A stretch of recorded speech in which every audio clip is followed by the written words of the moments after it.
Good afternoon. I'm Dennis Galucki, and welcome to the 572nd Imagine Greater Buffalo program and our 193rd YouTube Imagine Buffalo production hosted by our wonderful downtown Buffalo and Erie County Public Library.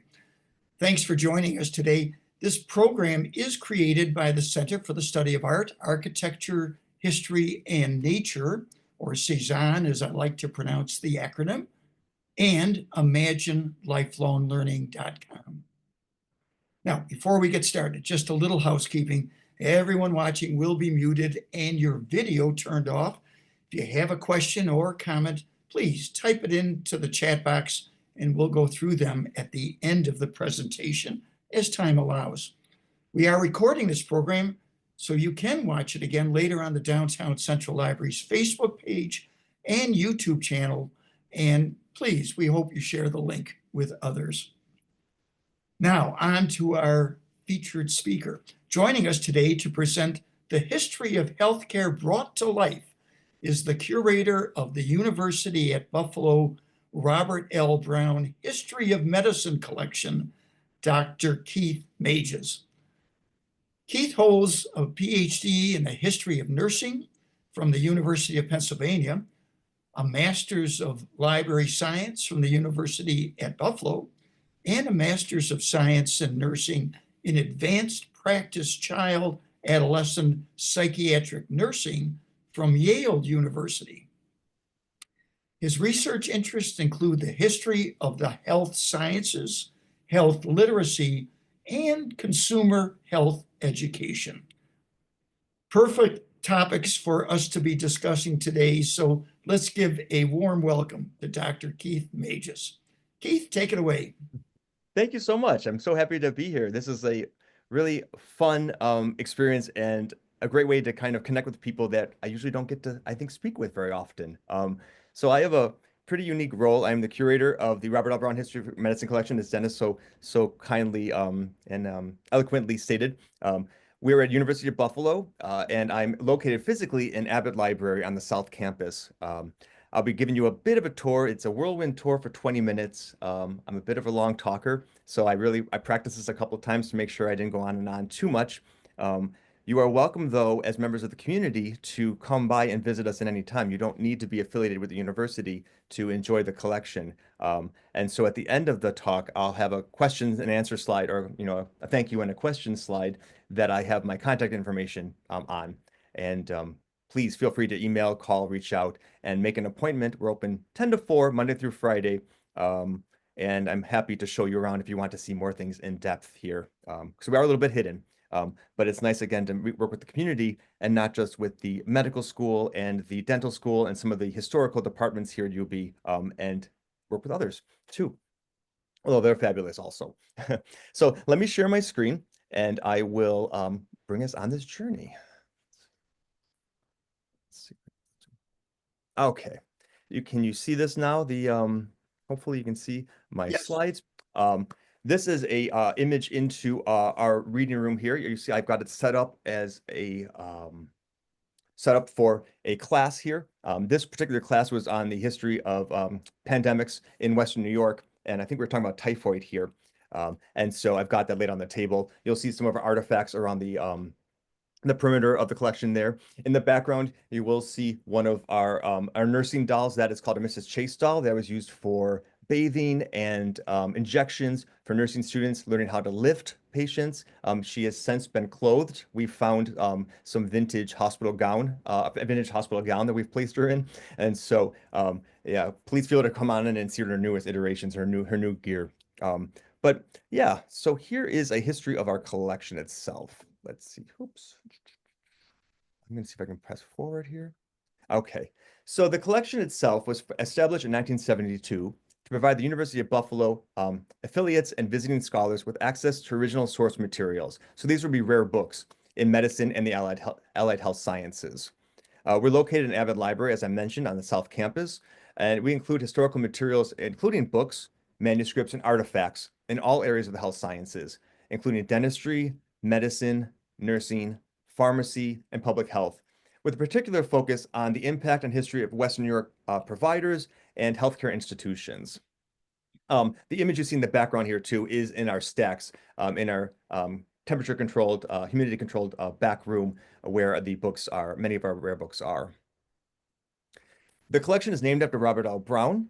He was a former associate dean of the medical school and was a real champion for the health sciences library, Abbott Library now, while he was here at UB. He passed in 1995, but he was also a big champion for history of medicine and really helped to kind of get this collection up and moving and assembled in its kind of current fashion, where we have this really thriving collection of artifacts, rare books, and manuscripts. That's pretty unique, at least for this region. So we do thank him for all of his advocacy. The collection itself has really been strengthened by individual donations. These three gentlemen here, their donations formed kind of the bulk of our oldest books, our earliest acquisitions. So we have the personal libraries of James Platt White, who is one of the University of Buffalo founders, Dr. George Burwell, who was a very well-known, very active citizen here in Buffalo, and also a physician, and then Dr. Roswell Park, and his personal library collection. Aside from, of course, being the founding what is now Roswell Park Cancer Institute, he was also a very well-known surgeon who was a professor here at the University of Buffalo. So we are really thrilled to have his personal library. And these three men really went around the world to collect their rare books. And we've got some really interesting early examples of some classics in medicine. Vesalius, I'll show you that in a little bit. We've got Harvey Cushing. We've got Burden's Anatomy of Melancholia. So any kind of, if you know about the history of medicine, some of these really important works, these three men collected them, and we have them now because of their due diligence. We also have collections, though, that have been strengthened by other institutions. So the Grosvenor Library, some of you may have known about. It shut down in the 60s, I believe, but it was an early library that's founded in the 1870s that was for the public education. So although it wasn't part of the public library system, it was created to help to bring education to the masses. And so it had social science kind of books, it had educational materials, it had medical books, along with a whole bevy of other important resources at a time when education wasn't as readily accessible as it is today. And so when they was shut down, though, in the 60s, most of the library's contents, the rare books, went to the Buffalo Erie County Public Library, but we did receive many of the rare medical books here in the history of medicine. We also have books from the 19th century Craig Colony for Epileptics, which was down in Saunier, New York, just outside of Letchworth State Park. It's actually founded by Letchworth. And this was a place where people with epilepsy could be compassionately treated. In this time period, epileptics were often put in asylums and had a lot of stigma associated with them. And this was kind of a new way of treating them in a more city-like atmosphere, a town-like atmosphere, where there would be these small kind of cottages that people with epilepsy would be treated and have their meals and live, and then also receive education in addition to treatment. And so we have the contents of their medical library, which is really interesting to me and to some historians, because we can see what a library was collecting when effective treatment wasn't really available to epileptics, but we're still trying to learn about what it was and how we possibly could treat them. So what were they collecting to try to educate physicians and nurses who worked with these people? We can look in the medical library to see what the kind of things they were going towards, what kind of knowledge they were trying to glean out of the current research, trying to make the best of what they had. We also have the early history of nursing books from the Vernon Bonnie Bulla collection. Bonnie Bulla was a dean here at the nursing school at University of Buffalo, and Vern was a dean of social sciences at Buffalo State College, both well-known historians as well. And they donated an incredible collection of early nursing books. So we've got the first edition of Notes on Nursing by Florence Nightingale, her companion piece, Notes on Hospitals, which is also equally important and valuable. and a whole bevy of very early influential works that helped to organize modern nursing education. And then we also have the Edgar McGuire Historical Medical Instrument Collection, which was established by Annette Cravens. Some of you from the area may have known her. She was quite a well-known woman who did a lot of philanthropic, who worked with a lot of philanthropic kind of causes. But she was a very staunch benefactor and donor to us here in the history of medicine, and donated about 300 instruments to us, and then helped us to really kickstart our artifact collection. And here pictured, you'll see this is a scarificator, an early way to help, well, to bleed patients. I won't get into too much more details about that, but bleeding was a very important way of trying to regulate the body up until about the turn of the 20th century. Well, actually, no, we'll talk more about it in the future, but we'll talk about another devices we have that relate to bleeding, but you'll see that in a bit. So our collection today, I've kind of shown you a little bit about how we've acquired it, but today we have over 20,000 rare books, 2,000 medical instruments and artifacts, and a growing manuscript and archival collection. The strengths of our print books, our book collection, include the history of obstetrics and gynecology, surgery, dentistry, nursing, psychiatry, and pharmacology. Here you'll see in our stacks again, that's the mace of the medical school. It looks quite old and weathered there, but it is actually fairly new. It was actually created by Dr. Brown, who the collection's named after. It's made of wood, actually from a butter churn handle, so it's quite light, and it has silver foil wrapped around it, so it looks quite antiquated, quite weathered. But again, it's a pretty new creation, and it is used every year at graduation for the medical school, twice actually for the undergraduates and the graduate students, and it leads the ceremonies. So it's really a neat piece that we have down here. To the right too, you'll see an image from Vesalius, this is his work, his early work from 1563. Our particular edition is from, where he shows the human body in various states of dissection. And this is one of the first, one of the most, it really shifted the landscape in anatomical dissection, this piece. And so we're really privileged to have it. This was Roswell Park's personal copy that we have here. And you'll see depictions of the human body in these very lifelike poses, like the skeleton is here. So we can see what the bones are looking like when people are kind of just doing their day-to-day activities. And this is recreated throughout into various different poses, and the human body in various different states of, musculature, the skeleton, the nerves, blood vessels, etc. Let's go forward. We also have, as I mentioned, archival collections, and these include photographs, communications, and ephemera from various local organizations and individuals. Organizations that we have the collections of include the 8th District Dental Society, which is still existing today. It is the professional organization in charge of kind of professional education, ongoing education for dentists. In the early 19th century, rather, they really were an important force to professionalize dentistry in the Western New York community. And this is when our collection starts from. And they helped to establish the dental school here at University of Buffalo by their advocacy efforts. Similarly, we have the records of the Medical Society of the County of Erie, also still in existence today. Also a society, this one is for physicians to help give continued access to education and advocacy on the national and state level for physicians' points of view and needs. And again, we have their early records going back to their inaugural sessions in the 1820s, I believe. We also have records from the Buffalo General Hospital School of Nursing, their alumni association, and the E.J. Meyer Hospital School of Nursing, their alumni association. E.J. Meyer, for those of you who don't know, is ECMC today. And so we also have Deaconess is woven into Buffalo General Hospital's collection. So those are some nice early ways to, or early, provide nice early images of the schools themselves, the nursing schools, but also the hospitals. So very valuable collections we have. In addition, we have the American Red Cross Buffalo chapter collections, and we just acquired the personal papers of Richard J. Ablin, who may not be a household name, but he was a 1970 graduate of University of Buffalo, the medical school, and he was on the team that helped to, or found the prostate-specific antigen, the PSA, and then the PSA test, which is an early indicator, used as an indicator for prostate cancer.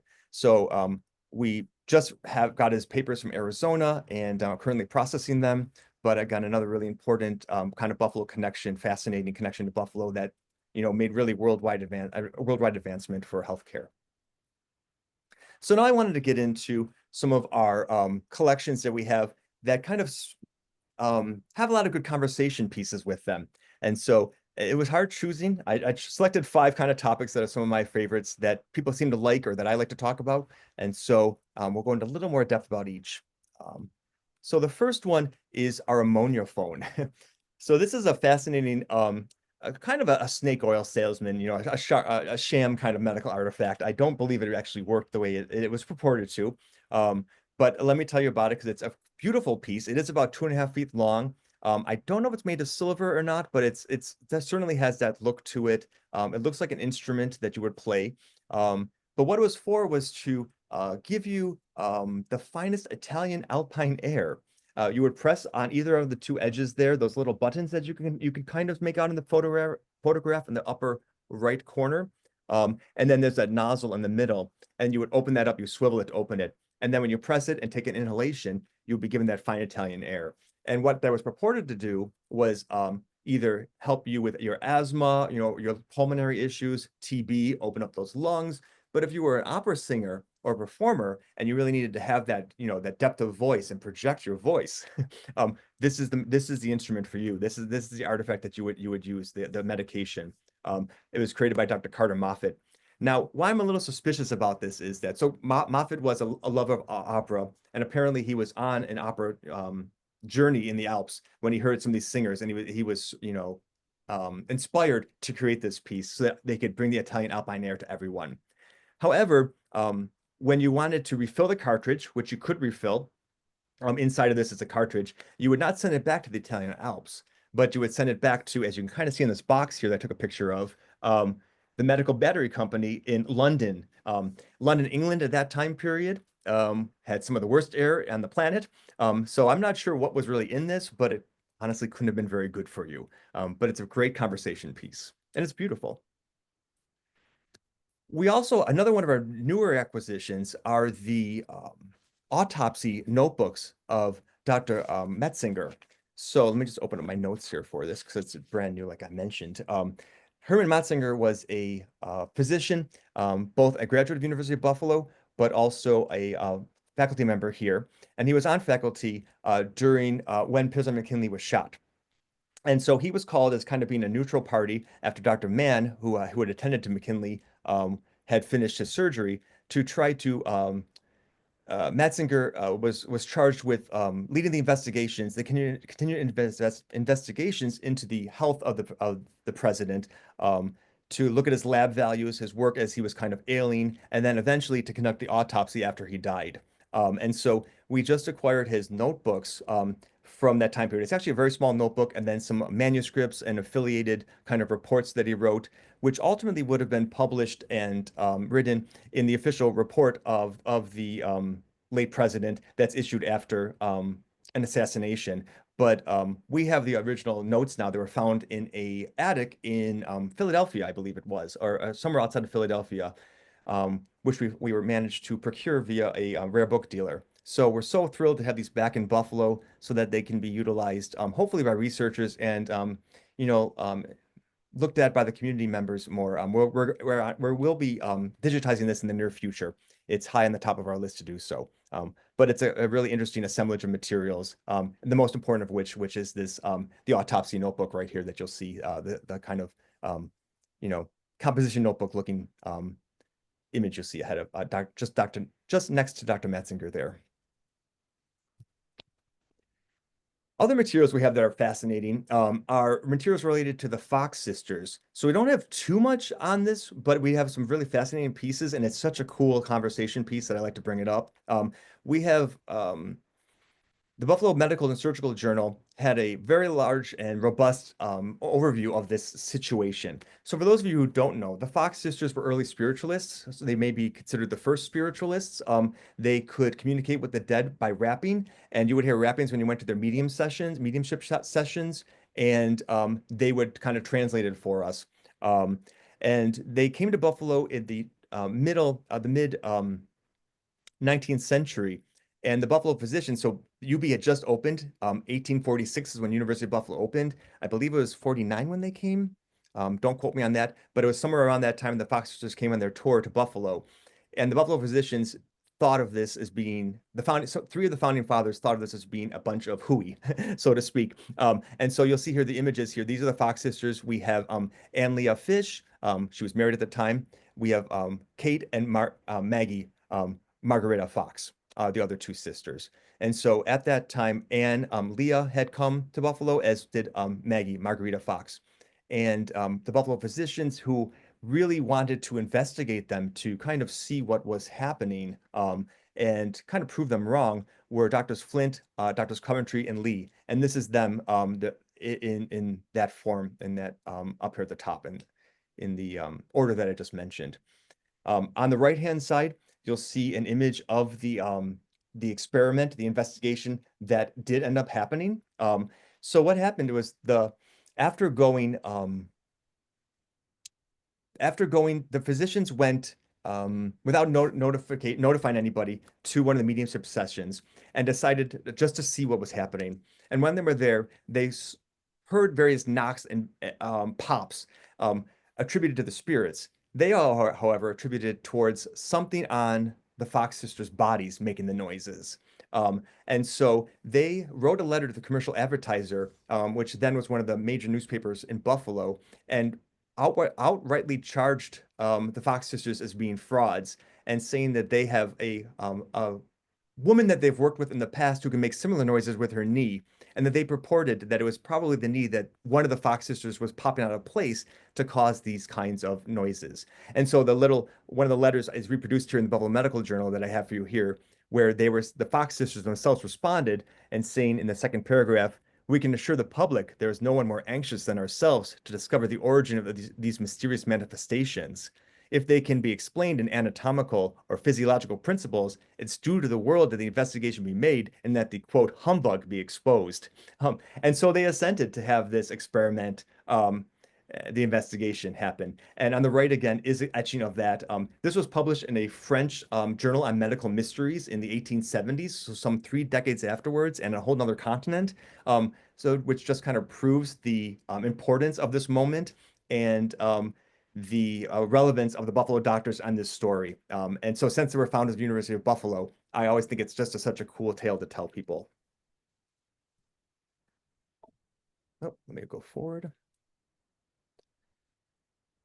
Similar to Afterlife is this death mask. So we have Roswell Park's death mask. So not only do we have his books, but we have a mask that was taken at the time of his death. So what these are representations of people who have passed, and they're literally taken when someone has died, usually people of some kind of position of authority or power, and they were put plaster of Paris on the deceased's face. It has to cure for a number of hours.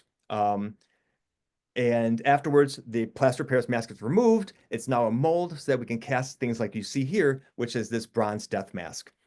This is by Charles Bethune, who some of you may know too, as another very well-known, part of a well-known family in this region too. But this is a really interesting piece. So Roswell Park, it's interesting to see when this late. Typically, death masks are done earlier. At this point in time, as you see on the left there are photographs available, so we can make reproductions based on that. Of course, nothing's quite the same as the actual individual face itself to make a reproduction from. This could be used very easily then for a sculpture, for instance, if somebody wanted to create a sculpture to Roswell Park. And that was kind of why these were created. But it's a really interesting piece. Not too many people have seen them before. And it definitely is a conversation starter when people see it in our collection. And then finally, for today, I wanted to show you, I talked briefly about bleeding and its scarificator, which would have been one of the more robust ways to bleed someone. So bleeding was something that was done very routinely in medical practice until the turn of the 20th century. It was a holdout from the humoral theory, right? Where we have this kind of imbalance of fluids in our body, and that to rectify that, you would want to get rid of the bad fluids. It was thought that if you had kind of an illness or an infection, that bleeding might help to get rid of that. And so there are various ways to bleed people. The scarificator I showed you earlier as part of the Edgar McGuire collection was one way of doing that. But leeching was another very important way to do that. And this is one of the most gentle ways of bleeding. You can have a lot of control with bleeding through a leech. This is an example of a medical leech here below. There were certain species that were selected to be medical leeches. It's the same today. There are still leeches being used for very specific purposes, not nearly as often as they were in the past. But in the lower left-hand corner, you'll see our Staffordshire leech jar from England. It can hold maybe a gallon or two. I've never actually put liquids into it, but yeah, you would hold several leeches in there that you would take with you then. You would pull them out one at a time to go to your patients, whether it was down, to the back of the ward at the hospital or to get to your patient's bedside at home. If you had to travel some further distances, up in the upper left-hand corner, you'll see two of our objects that are used for that purpose. So the smaller mailbox-looking metal one is called a leech cage, and you would literally put the little leech right there in there. You'll see the holes there, the opening for the leech to breathe through.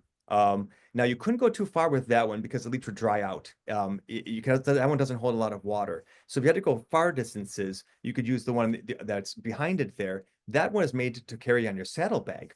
And so you could loop your saddle, the loops of your part of your saddle of the can't think of the term, but the leather straps that are kind of around the saddlebags, and then tie that on in there. Your leech is very securely fashioned into that. It opens up with water inside and just a couple holes for air for the leech. But again, just a nice way to kind of transport your leeching so you can help your patients hopefully get rid of some of that bad blood and feel better.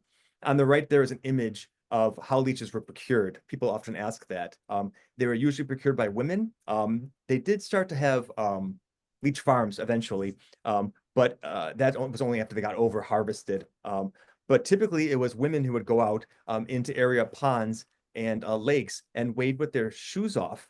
So they would wait for leeches to attach to themselves. And then also by Saudi, they would pick them off. You'll see these women, they have these barrels that they would put the leeches into. One woman is kind of holding it now, placing a leech in, and the other woman there, right just next to the jar there, is sitting there resting with her leech barrel. And then the other woman has one of the nets that you might use too to help to find it.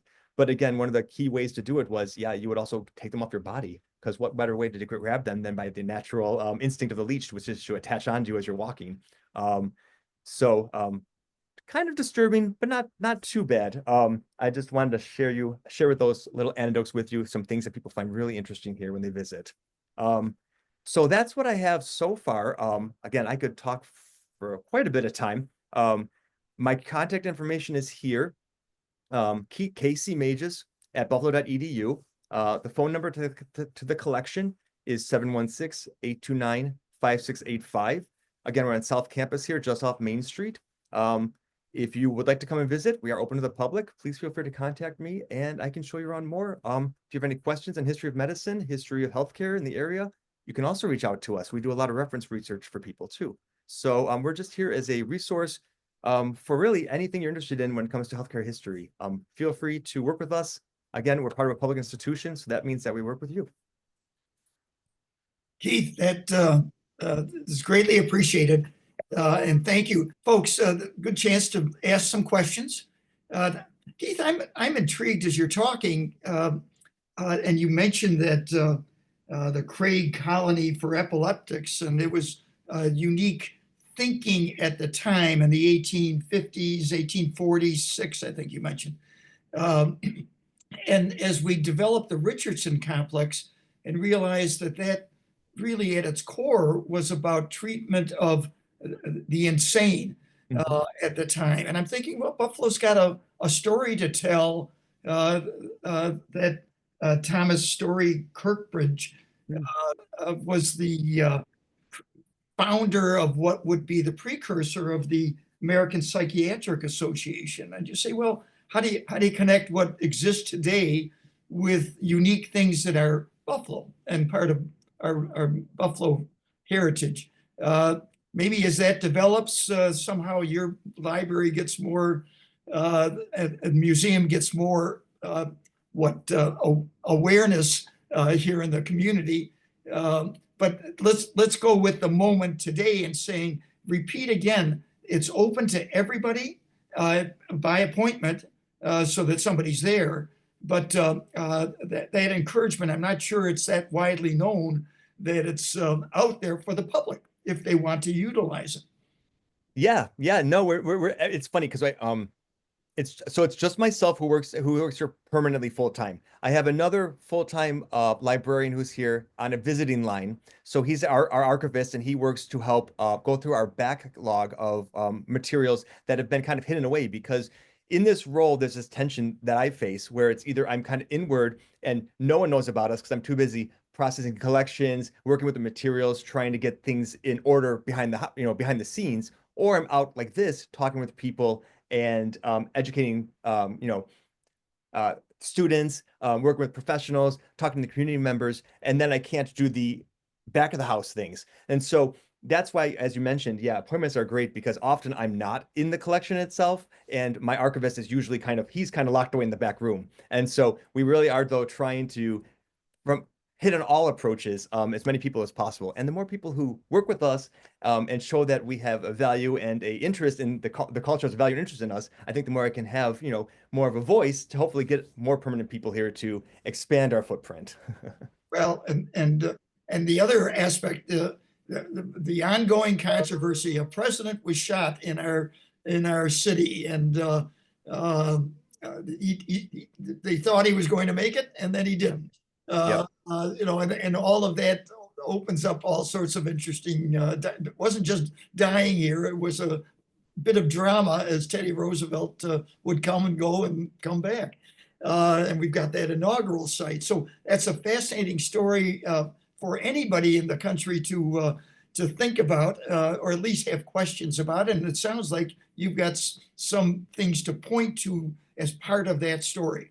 Yeah, yeah. A lot of the major players. So not only do we have the Metzinger archives, his collection there directly impacting and related to the Pan American and McKinley's assassination. But we have so many of the players in that story. You were talking about Roswell Park, as you've seen, Dr. Mann, who helped to attend the president after he was first shot at the grounds. We've got photographs of the Pan American in the hospital there. So we have a lot of affiliated kind of materials that talk about that story and the people who are part of it.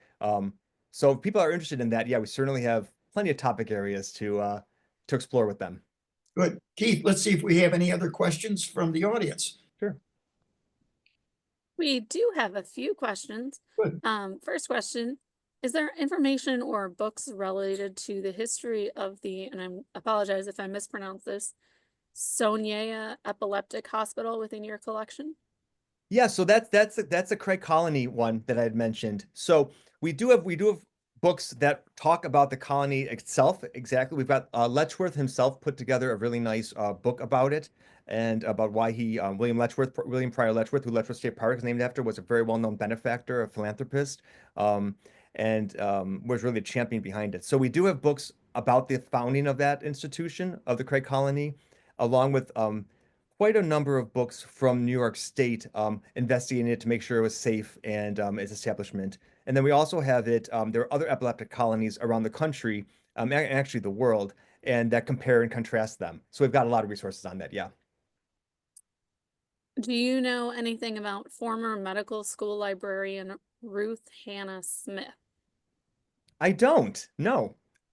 I, is there any follow-up with that? I'm wondering if were they part of University of Buffalo? I'm not sure, but Any maybe date, maybe that's your new project. Yeah, I write it down. We'll see what I can find. any dates given with that, Melissa? No, that was all that was given. Another question. Do you have the book The Neurologist by Dr. William Kinkle, founder of the Dent? I don't know if we have that or not. I can look into that. So these are great questions. If people have, these are the perfect things to email me. So let me give my email address again, both for Ruth, Hannah Smith and this, the neurological, book. It's KCMAGES@buffalo.edu. Please feel free to email me these questions and I will look to see. I don't know if we have that book of his. Our collection, I'm not sure when it started. Oh, thank you, Melissa. I'm not sure when that book was published. Our collection stops around 1940-ish, about the beginning of World War II. just because of space issues. We're almost out of space. So we could certainly keep collecting. The history of medicine's never over. But yeah, we're from, up until about that point. So if it was from that point or earlier, we very well may have it. If it was later, then we probably don't. And what is the most modern or most recent item in your collection? Do you know? In terms of, let's see, modern, well, we do have some more modern in terms of when they were created. We have prosthetics from Roswell Park Cancer Institute from the 50s and the 60s when they started to get a little more sophisticated. So before they were made of wax, and then they started being made of rubber and plastic. And so we have some early examples of that when they've gotten to be much more anatomically correct and look more aesthetically, again, anatomically correct. So we do have some instances of those. So that's probably some of our most recent, or in terms of things that were created more recently. Any kind of advancement that is impactful, but more recent, we will try to collect too. So we do also have some examples of pacemakers, things like that from Great Batch. He was another really important person, this Wilson Great Batch from this region, who helped to create the pacemaker, and he worked with the an artificial heart too. And so really important for cardiology was from, I think the Great Batch is still here in the Clarence area. So we do have some early prototypes of his. So yeah, we do have some of those kinds of things also. Yeah. Thank you. Dennis, those are all the questions we've received. Well, and our time is slipped by here, so that good timing all the way around. And Keith, good for leaving your address so that people feel free to contact you by email and ask all the questions and make those reservations. I bet we have an awful lot of graduates from UB School of Medicine that are at least aware of you, live around the country, and when they come visit Buffalo from time to time, maybe it's worth checking in with the museum, and you become a bit of a coordinator and an open house, I'm sure, if there's annual events. I'd love it. Yeah, we can easily, like, if people want to come in, again, I have more than enough. We can talk, like, I would say plan on an hour tour. We're not a very large institution, our collection, but we're large enough. I've got 3 rooms, and then we've got the whole back room with our stacks of materials, the 20,000 books. So if you have things you want to see, I can, on healthcare history, I probably can pull some examples for you. And again, as you can probably tell from this lecture or this talk, I can talk forever. So I enjoy speaking with people. So feel free to reach out with any questions. Forever or a half hour, whichever comes first. So Yep. We've run out of time, and I would hope that well, you can see April is library month, so you're just a perfect person to give us an insight into a hidden library in many ways, I think, to the general public. And glad you're where you are, and encourage folks to take advantage of a cultural component of our area that, well, you'll get your own following like that as people choose to connect with you. Keith, Sounds great. thank you very much for giving us a great overview of that, of the whole library and exhibit that you have. Absolutely. All right, folks, thank you for joining us today. We'll be taking a break next week for Easter. We'll be personally visiting family, and in the meantime, I hope you folks have a yes, spring is right on our doorstep here, even though those snow flurries this morning shouldn't interfere in any way with a beautiful day that's arrived. We'll see you in a couple of weeks. I'm sure it'll be that much nicer, and it'll be Earth Days. We're going to celebrate that with the executive director of the Western New York Land Conservancy, Marissa Rigi, and look forward to that. So see you then. In the meantime, I'm Dennis Galucki. Be well and good day.